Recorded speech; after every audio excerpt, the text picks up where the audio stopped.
I have spoken with sheriffs, with chiefs of police, with state troopers, with current serving men in the military.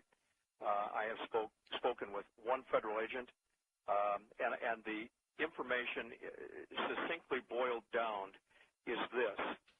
There is an event coming, Steve, in the very near-term future that is going to affect the United States of America to its very soul. That what is being planned, as you and I are on the air tonight, and what has been coming together into that old term, the perfect storm, is literally brewing right over our heads. And it comes down into two or three parts, but it's basically and succinctly, again, this. There is an effort being made right now to bring together the armed forces of this nation in preparation for responding to and acting against the interests, as I see them, of our citizens. It is and includes military maneuvers in the United States, military actions that are forthcoming and that will be so deep and so penetrating that the United States will never be the same, in my view. If the U.S. stock market crashes, the economy itself will collapse. With unemployment at high levels, with an unsustainable welfare state pushed to its limits, with our national debt approaching $17 trillion, a stock market crash would make the crash of 1929 look like child's play. It would collapse our economy in a matter of days, if not hours. What would occur if the U.S. economy collapses? Food and water shortages, civil disorder, riots, and, of course, a call for martial law. An executive order signed by President Obama has sparked controversy on both sides of the political aisle. The National Defense Resources Preparedness Executive Order was signed quietly Friday night. It gives the president the power to control U.S. resources in times of war and peace. And this includes food, water, oil, and transportation. Now, some are concerned this could lead to the executive branch having absolute authority over the nation's resources.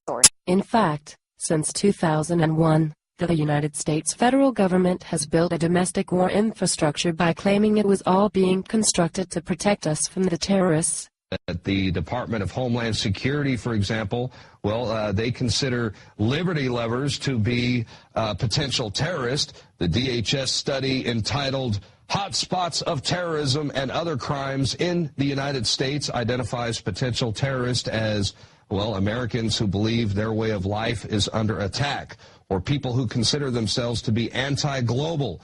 It also says Americans who are suspicious of centralized federal authority are potential terrorists. Obama will, to the best of my ability, preserve, protect, and defend the Constitution of the United States. So help me God. My administration will not authorize the indefinite military detention. President Obama, on New Year's Eve, signed the National Defense Authorization Act. No more national security letters to spy on citizens who are not suspected of a crime. President Obama signed into law a 4-year extension of the Patriot Act. Drones that Congress you love so much just passed a bill which the president is expected to sign into law. Drone aircraft for use in American airspace by the year 2015. The agency officials say 30,000 of them by 2020. They can be used for surveillance to establish daily routine. From the moment that you walk out of your home in the morning until you return at night, your every movement will be tracked by this unseen eye in the sky. The Obama administration is planning a secret ribbon-cutting ceremony in September with the flagship mega database, the Utah Data Center in Bluffdale, built by an army of 10,000 construction workers.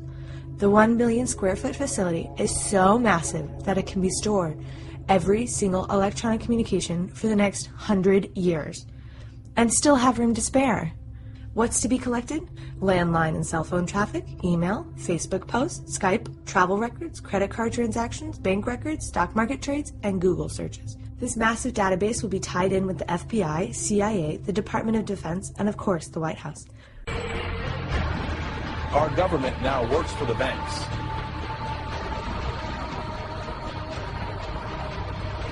America, the greatest losses to our freedom have come not from someone attacking us, but from the government ignoring the Constitution and the majority letting them get away with it. there are more and more attempts to legitimize the use of internment camps to detain U.S. citizens in the event of unrest. We watch our leaders in Washington slowly pass bills that label ordinary Americans as thought criminals and potential domestic terrorists. Potential power has limits.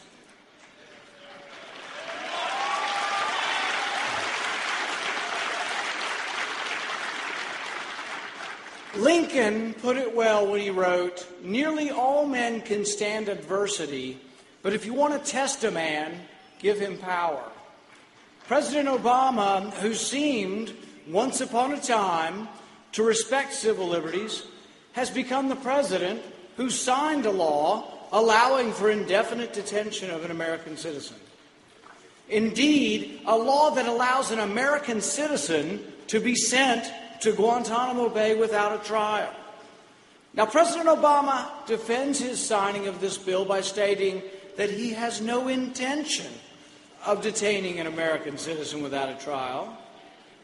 Likewise, he defended possible targeted drone strikes on Americans by indicating that he had no intention of doing so. Well, my 13-hour filibuster was a message to the president. Good intentions are not enough.